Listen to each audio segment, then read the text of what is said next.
Bonjour,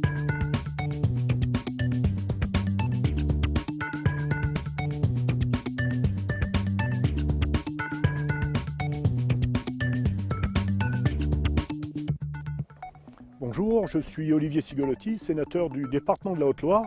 Je vous propose de m'accompagner tout au long de cette journée auprès des acteurs du territoire. Quand on est sénateur, certains matins, il faut avoir l'estomac bien accroché. Implantée à quelques kilomètres du Puy-en-Velay, l'usine Altrium est la seule en France à permettre de recycler 90% des déchets ménagers. Au lieu d'être incinérés ou enfouis, ici, le contenu des poubelles est revalorisé. Une performance permise notamment par des innovations comme ce robot de tri optique. On peut sous le scanner détecter le passage d'une matière et au bout du tapis l'éjecter en pilotant des buses à quelques dixièmes de seconde. Et donc on va par tri positif, on va extraire du gisement les matières que nous voulons et laisser passer un passant dans lequel on n'a pas de produits valorisables. Ce site est une fierté et nous avons envie que nos collègues des autres départements puissent bénéficier de cette innovation technologique et régler quelque part la problématique qui peut être la leur en matière de traitement des ordures ménagères. Parmi les soutiens à cette usine, un acteur que l'on ne s'attendait pas à croiser ici, Christophe Lambert. La star s'est personnellement engagée en faveur du projet. Je pense qu'il y a beaucoup de choses à faire dans le domaine du déchet, dans tous les domaines scientifiques, pharmaceutiques, etc. Aujourd'hui, on est dans le tri et dans le recyclage. Occupons-nous de ça parce que je pense que c'est une grande préoccupation populaire.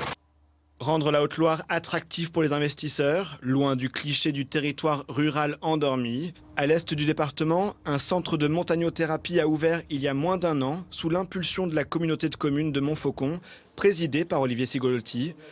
Vous allez bien? Ça va? Oui. Merci de m'accueillir. Un lieu au standard haut de gamme, avec pour ambition d'attirer les touristes, mais aussi les habitants du département, et le fruit d'un partenariat public-privé. On a toujours été soutenus par les collectivités qui ont fait un énorme travail avec leurs agents notamment pour nous aider à mettre sur pied cet établissement. Et il était aussi normal d'ouvrir cet établissement à tout type de clientèle, aux locaux, qui se l'approprient vraiment bien et qui sont ravis d'avoir un tel équipement à destination et juste à côté de chez eux. On obtient, grâce à la réalisation de tels équipements, une image très qualitative de notre territoire. Je crois que vous l'avez vu au cours de la visite, les personnes qui l'utilisent également le disent régulièrement.